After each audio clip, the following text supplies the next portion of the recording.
going to talk about loading cartridges to full performance. The way that you load to full performance is taking advantage of the available case capacity by not sitting bullets way down into the capacity of the case. I have various dummy rounds made up here today. The first cartridge here is a 300 Remington Ultra. The second one is a 300 Remington Ultra. That has a 200 grain Nosler Accu-bond. The first one has a 195 long range Accu-bond. The third cartridge is a 300 Wapiti, 190 grain long range Accu-bond. These three rounds load to 3 and 800 overall length. The next cartridge is a 300 PRC, loaded with a 190 grain long range Accu-bond. It has a loaded round length of 3.675. The next cartridge is a 28 Nosler. It has a 175 grain long range Accu-bond.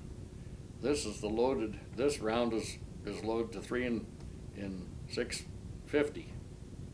The next cartridge is my 7mm by 404 Wapiti Express, 175 Nosler Partition, loaded to 3 and 600. The next cartridge is a 7 Remington Magnum, 160 Nosler Accu-bond, loaded to 3 and 600 long. The next cartridge is a 7mm Winchester Short Magnum, 160 Nosler Partition, loaded to 3 inches and 80. I depicted this, folks, to show you that if we fairly and squarely do everything the same that's been done with this, for instance, 300 PRC, they claim that it has more and does more. Well, this is really not true, folks. If we take everything and do the same thing that's been done with that cartridge, and that's by loading the bullets out to take advantage of the available case capacity. The 300 Remington Ultra Mag, we're going to start with that.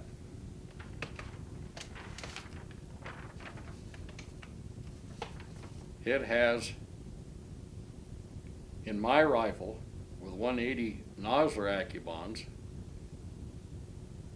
3,352 feet a second velocity, energy of 1235. Same cartridge loaded with a 190 long range Accu-bond to 3250, 1325 energy. That same cartridge loaded with 210 grain long range Accu-bonds to 3100 feet a second has a downrange energy at 1,000 yards of 1590. The claimed energies of the 300 PRC with a 212 grain EDLX bullet is 1,132 foot-pounds at 1,000 yards. Well, it lacks in every case on energy compared to the 300 Ultra Magnum. So how does it do more? It just simply doesn't do more.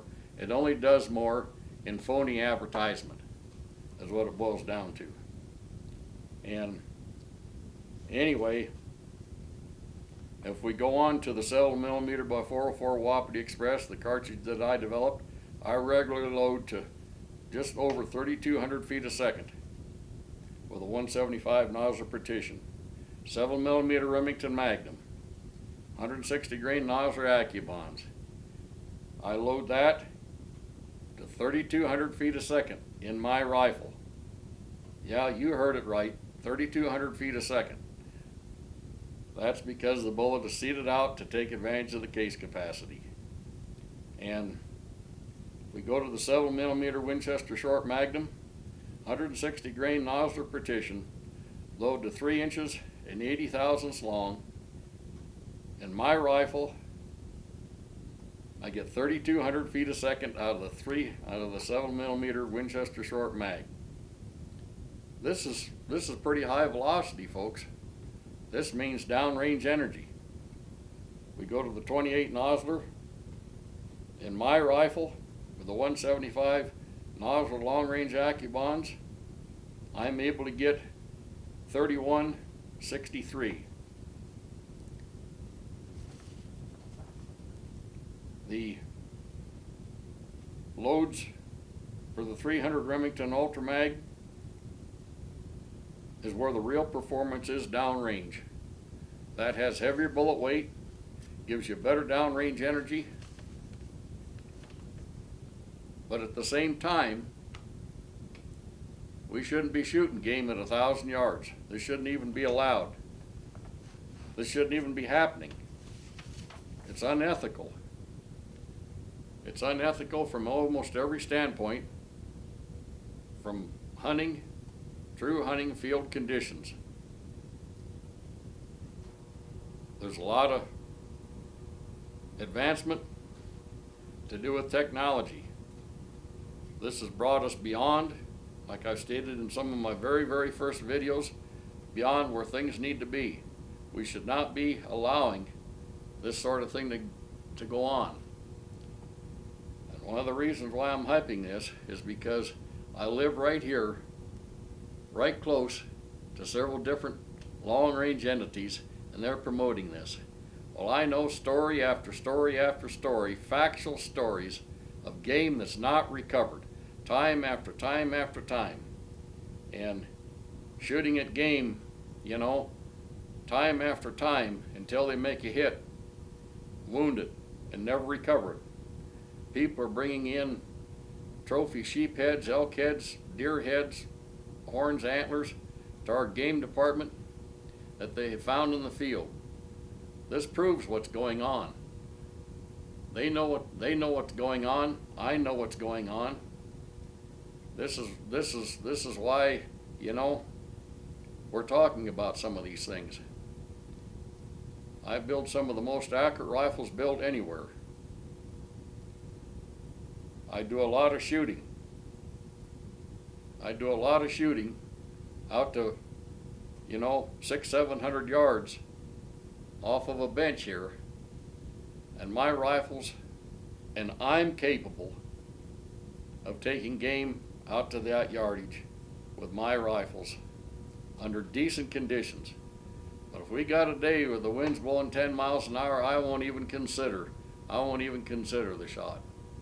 We live in some of the roughest country in Wyoming or anywhere, and an elk only has to travel, in a lot of instances, 50 yards into timber, or maybe even not that far into timber, to get lost, and you can never ever find it. Or a bighorn sheep down off in some of these nasty holes. This goes on all the time.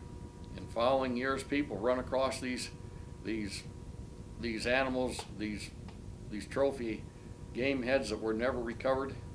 So anyway, we need to be paying attention to what we're doing. Let's get right back to cartridge performance here. Cartridge performance, this can be had. I depicted 30 calibers and 7mm calibers here. We can get full performance out of every cartridge that's ever been developed with the bullets seated properly, with the allowable magazine box lengths that we have, in some instances changed. Remington 700 actions and current Winchester Model 70 actions can be changed over with a longer magazine box to allow you to load to 3 and 800 long. I offer this as a service in my rifle building. I've been doing it for a long time. I was doing it before these magazine boxes came out because I wanted performance. I've been doing this with my Ruger No. 1 and my Colt Sharps single shot rifles in various calibers for full performance. My great friend Les Bowman was doing it. We were doing this stuff 55 years ago, over 55 years ago. You see, so this is nothing new. There's no wheel to be reinvented here, and if you've got any of the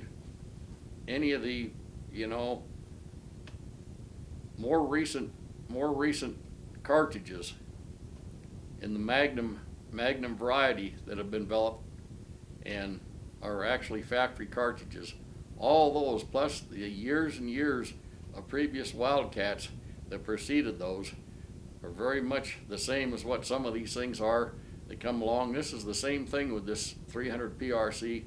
It's capacity wise, it's a 300 Weatherby. You can buy 300 Weatherby cartridge brass almost from damn near every supplier that makes cartridge brass in this country and in other countries. And you can't do that with this 300 PRC. You're limited. If that brass doesn't seem to suit you, or the brass isn't up to snuff, what are you going to do?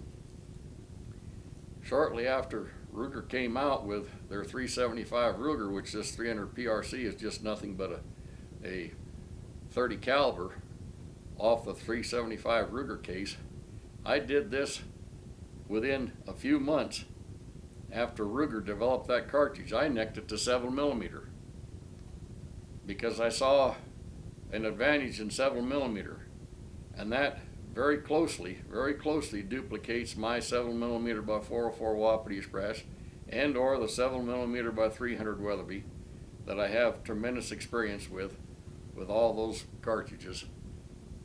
I've developed a lot of these things, and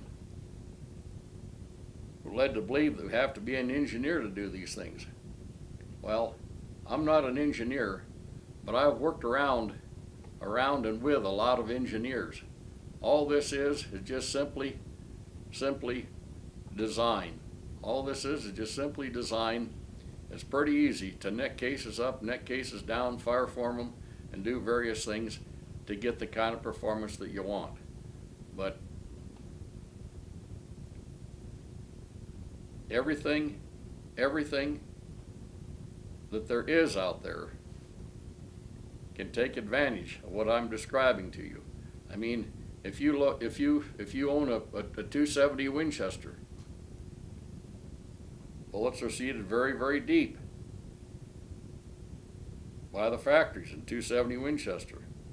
We load this out to a little bit longer loaded round length, we can pick up a considerable amount of performance.